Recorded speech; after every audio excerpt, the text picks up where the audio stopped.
Hi guys, and welcome back to another video game with the powers. I'm Jake, and in today's video we are bringing you another episode of our Learn and Play series. The board game that we're going to be featuring today is called Dragon Eclipse. Dragon Eclipse is coming to you from Awaken Realms. This is a game for 1 to 2 players, ages 14 plus, right around 90 to 180 minutes per playthrough.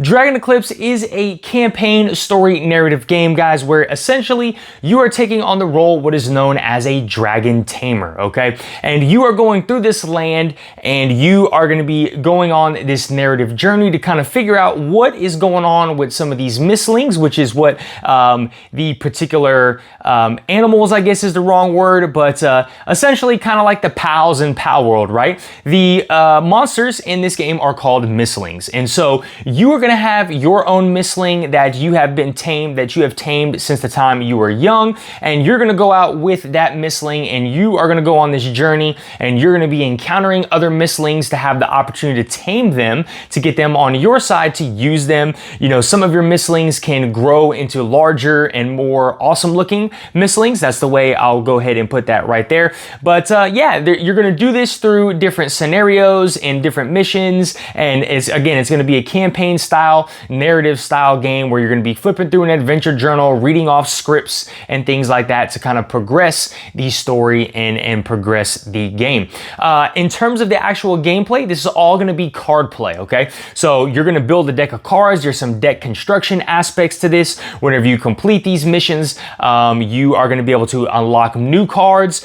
They kind of did this in a cool way through like a TCG style where in the special edition that I have, there's booster packs. And so at the completion of these missions, I can open up a booster pack, which is going to unlock me new cards for the particular mislings, the elements of mislings that I have. But it's really, really cool. But that is kind of the overall premise of Dragon Eclipse and what we're going to do. So let's go ahead and jump down to the table, guys, and learn and play Dragon Eclipse together. All right, guys, so we are down here at the table where we have everything set up for a 2-player game of Dragon Eclipse. Now, before I continue with the rest of this video, guys, I do want to note that this is the special edition of the game. So some of the components and the obviously that comes with the miniatures, these miniatures are also sun-dropped as well. So a lot of the components that you see here might look different than what your version looks like, or if you got the retail edition of the game, there are going to be some differences. So I do want to note that up front before we continue with the rest of this video. Now, diving back into our video, this is what a battlefield or a battle setup is going to look like. But before you get to these actual battles, you're going to have to do kind of what's called an adventure or an exploration phase. So the very first part of this adventure is, as you go through the course of this game, you are going to kind of be building out this map of the world here, and you're going to be choosing different scenarios. So spoiler for some of you guys, if you do not want to see any of this, I do apologize, but this is kind of a sample of where we're at in our playthrough of Dragon Eclipse. So you can see some lands that we have explored, some lands we haven't explored, and so this would be where you get to select the next mission or the next scenario that you want to take on. And once you decide to choose that scenario, there's going to be a nice adventure journal, a nice thick adventure journal here that's going to have a bunch of different scripts that you guys are going to go back and forth. And essentially, if you've ever played a campaign style game like this with a journal, is you're going to read one script, it's going to give you some choices, you're going to go to the next particular script until it advances the story or tells you to do something else. So at some point when you're going through this adventure journal in this exploration phase, it might have you open up a secondary booklet. So there's a secondary Dragon Eclipse booklet that's going to look like this, and these are going to be kind of exploration maps that you might encounter. So one such map that you'll encounter in the beginning game is kind of the city of Kayberg that you have there. And so during this exploration phase, you'll be able to go to these different entries in that adventure journal and kind of explore and do different things. You'll be able to buy equipment, buy items, gain some of the story to progress the story and things like that. And so you'll kind of go through that full phase first before at some point during the adventure, you will encounter a misling that you're gonna go into combat with. So that's kind of the first part and setup of how that game is going to move and work. There'll be some tests and things like this in this adventure journal that you're gonna do, like you encounter something or you wanna repair something, you need a test, and so you're gonna do that through the item deck where you're gonna be drawing things with numbers. And again, I'm sorry I don't have all that stuff to show you, but I think it's pretty self-explanatory in terms of that regard, and there's no real need to know how to play those particular aspects. I really just want to focus on the battle part of Dragon Eclipse in this video.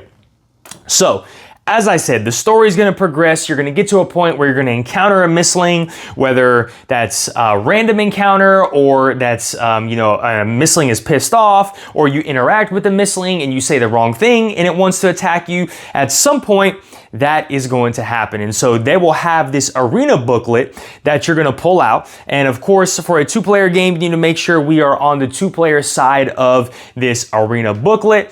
And then in the adventure journal, it'll kind of tell you the next steps. So usually the very first thing that it's going to tell you to do is get out like a scenario or like a card that has to do with the map that you're playing on. So this is a totally random one. This has nothing to do with the map, but this one just says Bramble Forest, right? And it's going to give you some specific setup of the Bramble Forest and some of the new rules that has to do with this Bramble Forest. And then at the bottom of this card, it's going to tell you if you achieve any of these particular things, where you're going to go with the next script. So if this was a random combat, you go to script in your current scenario. If you tame the misling, you would go to A34. If you win, you go to A40. And if you lose, you go to A50. All right. So they would have some type of card that aligns with the scenario or the map area that you are playing on. And so I've kind of just done this randomly here.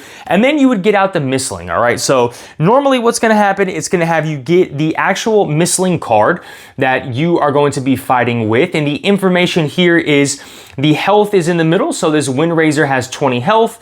It's going to do 2 melee damage and it moves 3 spaces. These shields right here are the defense. So melee defense and then special damage defense is going to be right here. So right now he's not blocking anything. So anytime you were to hit him, it would do that standard amount of damage.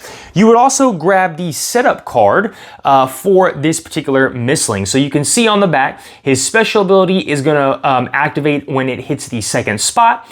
These are the required cards that we'll need to put in the deck. So 2 triangle, 3 diamonds, and 3 squares. And then here's the additional setup we'll need to do and pertain to the Windrazor. So we would go ahead and do that out, which I've got everything set up here. That would be the next thing. And then you would just flip this card over. And now this will tell us whenever we draw those icon cards or the cards with that icon, that's what the Windrazor is going to do.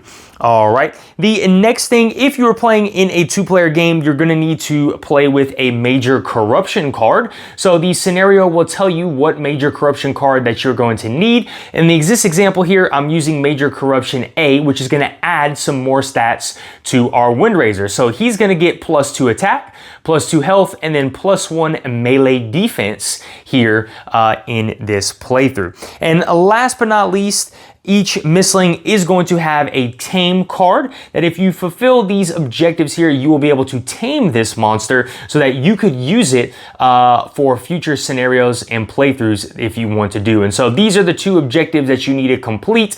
You must complete these objectives in order to be able to tame this particular misling. So that's the misling setup. That's kind of the arena setup and the deck setup. And then other than that, the misling that you are fighting will always go in the number 1 spot. And then in a 2-player game, you guys will choose who's going to start in the 2 spot and who would start in the 3 spot. And you would put your miniatures there. All right. You would also grab your deck of 16 cards. You will lay out 4 cards in a row just like this. And let me get the Icelings cards, the young Iceling cards out here. And again, guys, I do want to warn you, spoiler warning, that some of these cards that you're going to see today are part of the advancement deck, are cards that we have unlocked in certain packs. These are basically the 2 decks that were ready to go from our playthrough that we have been doing. But you would get these cards pulled out right here. You would get your own personal card out. And so I'll take a look, for example, you know, the Furwing here. Those are going to be his stats. So 25 health, 4 melee damage, 1 movement, and 2 defense for him. Each Mistling is going to have a special ability card. So Furwing special ability, 6 gems, reckless, abandon, attack, and gain 4 damage. All right. They'll also have some sort of quest card. So a quest card for the young Iceling over here. If you have the ice status, your young Iceling must spend enough time with you. Otherwise, let the Mistling taste Dragon Guardian's power when you train it in the city. So they will have some sort of quest card. Then you will also gain an element card of your Mistling. Again, make sure this says the 2-player. So in this mode, those are the bonus actions and the elemental bonus actions I could take when I gain enough gems. So you will have all these cards around your play area as well, on top of your Mistling and everything else. And then you guys are ready to play. So let's talk about the flow of how a turn is going to work. So in a 2-player game, one of the key concepts is this taunt token right here. So anytime a player does damage to the Mistling, they will grab the taunt token. Whenever a round is completed, the player that has the taunt token will be the first player to start in that next round. This taunt token is also very important for the enemy Mistling, because some cards that comes out will designate the person that has the taunt token or the other person, so you know who the Mistling is going to be targeted. All right, so that's the very first important thing. And then let's go into what a turn is actually going to look like. So before your turn, if you want to take any of these bonus actions, you are more than able to. Again, I'll show you some of these. So this air element, you could spend 1 gem to dash, which is move. You could spend 1 gem to prepare, which is discard 1 card and then draw 1 card. Or each element is going to have their own special bonus action that you could spend gems for to do these as well. And up right here, it says each bonus action can only be used once per turn. So again, you can use these bonus actions before or after you make your selection of the card that you want. So before you select that card, you can use some of these bonus actions. After you select that card, you can use those bonus actions. So your actual turn is going to consist of selecting one of these 4 cards that are in these slots right here, and then you will gain the amount of gems that this card is below, and then you will also activate that card. So, for example, if I am the Furwing right here, let's say I want to go ahead and take this synergy card right here. So I would activate this synergy card. I would gain 3 gems here. All right, I would gain 3 gems, and I'm just going to put them over here on this card. And then I would activate this synergy and read this card out loud. So this would allow me to resolve another card in one of my other slots, in which, let's just say I do Desperate Attack, okay? We do Desperate Attack. I might gain 1 damage to attack plus 2, and then I would activate this card. Now, unfortunately for the Furwing, he is not in range of anything at this current moment, so he would not be able to attack. So technically, the way the order of this thing would work is Synergy would not be discarded first, Desperate Attack would need to be discarded, and then Synergy is going to be discarded at that particular time. All right, so that is now after, so you have chosen your card, you've gained your gems, you've done your ability. Again, now this is the second opportunity you have to be able to use bonus actions if you would like. If you choose not to use bonus actions at this particular time, now what would happen is we would slide all of your cards to the right, and then you are going to refill, all right, you are going to refill the particular rows right there, all right?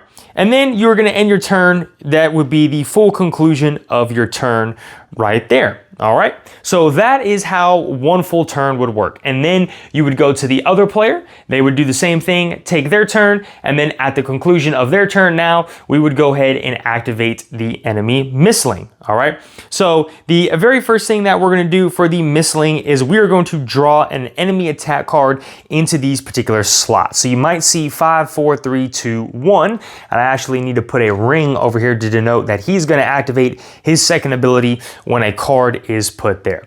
So the very first thing we're going to do is resolve an enemy card. We're going to draw a card and then resolve that card. So the deck is going to be face up. So you will activate this card, slide it into slot 1. And now what's going to happen is you will see that on this card, there is a side that says, there we go. On this card, there's a side that says taunt. Okay. So this will kind of match up with this side right there of the deck. And this is what is going to denote who is being attacked in this particular instance. So this card would get played, okay? We would activate the ability. So this says move 1 tornado that is closest to the opponent, but not in range 1 or in 1 space by 1 space toward the opponent. And then we're going to trigger, which would be draw another card. So move 1 tornado that is closest. So we would just move this particular tornado right here. And then we are going to trigger. Now it does say taunt, so the player with the taunt token is going to be the one that would move that trigger. What we would then do is flip that card over, denoting that that card has been activated, okay? And now in this particular instance, that trigger, so this card would slide over and then we would draw another card into this slot and now we would activate it. And I'm sure you can see this one says other.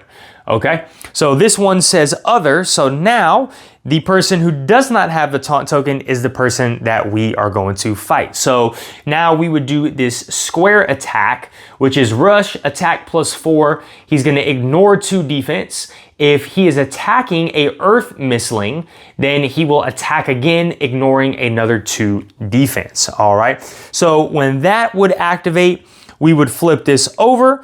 And now, since there are 2 cards, in this, there is a card that is above his special ability. We would activate the Windrazor's special ability here. So each opponent gains 3 damage for each tornado within range 1 of them.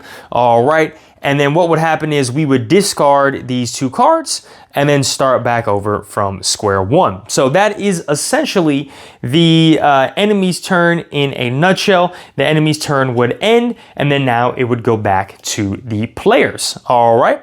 So that is combat in a nutshell. Essentially what I will do now, guys, is I will go ahead and play a couple rounds of the game so you can kind of see how combat is going to flow. And I'm just going to kind of keep everything that I have right now out where it's at. Okay, so let's just say the Furwing is the start player. So he does not want to take any bonus actions except for moving. So he does want to spend 1 gem in order to move closer. Ooh, let me put that back over there. I'll leave it there for a second. It's locked there. All right. So we are going to spend 1 gem to move. And so he does have 1 movement. So we're going to move in this space right next to the Windrazor. And then I think what we are going to do is we are going to play this thick bristle card. All right. So he's going to gain 3 gems here. So he will gain 1, 2, and 3. So he's gained 3 gems. And then this thick bristle says attack with a pierce of 2. All right, attack with a pierce of 2. Now this symbol right here beneath the card means as long as this symbol is face up in the discard pile, I will get +2 defense as well. So we are attacking the Windrazor with an attack with a pierce of 2. So we will ignore 2 defense. So basically we are going to be hitting him for our base damage of 4 straight up. So 4 damage for him. There are damage counters in the game, okay? But like I said, if you guys saw one of my earlier videos here, we got these really awesome health dials that go with Primal that I love to use for Dragon Eclipse as well. And so the Windrazor would start with 32 health. We are hitting him for 4, bringing him down to 28. And that is where he is at right now. So I have managed to hit the Wind Razor, so I would take the Furwing, hit the Wind Razor, so he would take the taunt token. We're not gonna choose to do any more bonus actions, so everything would slide over here, and then we would draw one new card, and that would be the conclusion of the Furwing's turn. All right, taking a look at the young Iceling over here. The young Iceling is going to... Ooh, this is going to be an interesting one because he doesn't have really anything other than a freeze lock that could do something. So he will play this freeze lock, so he will need to gain 1 gem. All right, so he will gain 1 gem and he's going to deal weak in range 2. So the weak status here is going to get put on the Wind Razor. That means that when he does damage, his damage is only going to do 1, no matter how beefed up or juiced up his attack would be. Deal 1 damage or deal weak within range 2. So he is in range 2. And then this is also going to have a trigger.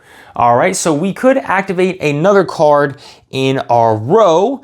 And we will just do Smart Approach. Now again, we won't be able to collect the gems for this, so we will move, place 1 card from your discard on top of your deck. All right, and we don't have anything in our current discard right now. And then we would go ahead and move everything over and draw 2 new cards. Okay, now in this particular instance, the young Iceling did not do any damage to the Wind Razor, so he would not have gained the taunt token. So the taunt token is still with the Furwing and he is still the first player. So let's go ahead and take a look at the Wind Razor's turn now. He is dealing square damage. This does say taunt, so it is coming to the Furwing right here. And this is going to be, he's going to rush, which would be a movement here, but he is already adjacent to the Furwing, and then he is going to attack +4. All right, so his attack +4. So he normally has a 4. He would do 8 damage, okay, with a pierce of 2. All right, 8 damage with the pierce of 2. However, he has the weak status, so he can only deal 1 damage regardless of how juiced up he is. And so we will go ahead and place that 1 damage on our Furwing character right there. Again, guys, because I have these awesome dials that I got off Etsy, I primarily use these dials right here to calculate the damage. But you also have these damage tokens, which you would use as well. So that would be the resolution of his attack. We would go ahead and flip that over. And then now his turn is concluded. So we would take it back up top to the player with the taunt token, which would be the Furwing character in here. And prior to his selection, he does not want to take any actions here. I think what he is going to do is... and actually I just realized, quick mistake, I just realized the Furwing would actually take no damage because he does have a +2 in his discard pile face up. So he has 4 defense. He's only coming with a pierce of 2. He would only deal 1. So in fact, he takes no damage from that. All right, good thing I saw that. So back to the Furwing's turn. Let's just go ahead and select a card. So we are going to select the, we're going to select this Skyward Assault. Okay, so he would gain 1 gem here, bringing him up to 6. So Skyward Assault says move or attack with a pierce of 1, then spend any number of gems. For every spot 5 spent, move or attack again. Okay, so we get to move or attack. I will attack with a pierce of 1. All right, so it looks like I'm dealing another 4 damage, which would bring him down to 24. All right, because we are breaking through one of his defense and he has 1. We would go ahead and spend 5 gems to go ahead and attack again with another pierce of 1. So that would be another 4, bringing him down to 20. All right. bringing him down to 20. Let me remove all these gems off the board. Okay, this card would go to the discard pile, and now the Furwing will no longer have +2 defense. We would go ahead and draw a card out there, and we get Majestic Flight, and we keep the taunt token. Okay, moving over to the young Iceling. So he is right next to them. I think what he's gonna do is this card right here, Desperate Attack, in the 3rd slot. So the young Iceling would gain 2 gems. He would gain 1 damage to increase his attack +2. So 1 damage on the young Iceling to increase his attack +2. So he normally does 4. He now is doing 6. So 6 damage is coming out. The Windraiser does have +1 defense, but he is still going to get hit for 5. So that would bring him down to 15. Alrighty, that would bring him down to 15. All these cards would slide over, and that would be the conclusion of the young Iceling's turn. Since he did attack, he is going to gain the taunt token here, and then we would move into the Windraiser's turn. So as always, guys, we're gonna go ahead and slide these cards over. We're going to draw 1 card, so we do have another square, and it does say taunt on here, so he is going to be targeting the person with a taunt token, which is the young Iceling. His square move is a rush, attack +4 with a pierce of 2. So he's going to be dealing 8 damage to the young Iceling. There is no way for the young Iceling to defend that. So the young Iceling would take all 8. Just for example purposes, I'm going to throw a 10 ski on there. He would take all 8 damage in this particular scenario. He is not an earth, so he would not attack again, and then this card would flip over. And now that there are 2 cards, or there's a card above the special ability, our special ability is going to activate, which each opponent gains 3 special damage for each tornado within range 1 of them. So the young Iceling does have 1 tornado within range 1, so the young Iceling would take another additional 3 damage. And this is, I know this is going to be overkill for the young Iceling, but I'll just drop a 5 on there just to indicate he has taken a lot of damage. All right, and then what would happen is we would take these 2 cards, discard them, and then we would kind of refresh everything, and then it would be the end of his turn, the Windraiser's turn, and then we would go back to the person with the taunt token, and that is going to be the young Iceling. And so hope you guys can kind of get a feel of how the combat and battle is going to work. Again, you guys would just keep taking turns back and forth until you either choose to defeat the Windraiser by reducing his health to 0. You complete both objectives on the tame card. All right, then you would tame the Windraiser, or if one of your mislings gets defeated, then you guys end up losing the scenario. And then of course, at whatever ending you choose, you would go to these scripts in that journal, and you would continue reading until the end of the scenario. And at the end of that scenario, you guys will be able to upgrade some cards and get some new cards in your deck and be able to do things like that. But that is pretty much how you play the game, guys. That's an example of a couple turns around a combat. If there's any mistakes that I made, please go ahead and drop them down in the comments below. Sometimes, you know, I am not perfect, so let me know if there's anything that I did miss or anything that you feel like you need more clarification about. Alrighty guys, well thank you so much for sticking around to learn and play Dragon Eclipse together. If you guys enjoyed this content, smash that like button, hit the notification bell, drop down in the comments below, have you guys played Dragon Eclipse and what are your thoughts and opinions on the game so far? Are you enjoying this story campaign style game? And as always guys, if you are not subscribed to our channel, please go ahead and subscribe so we can keep bringing you some more awesome content. Alright guys, y'all have a great one. Bye.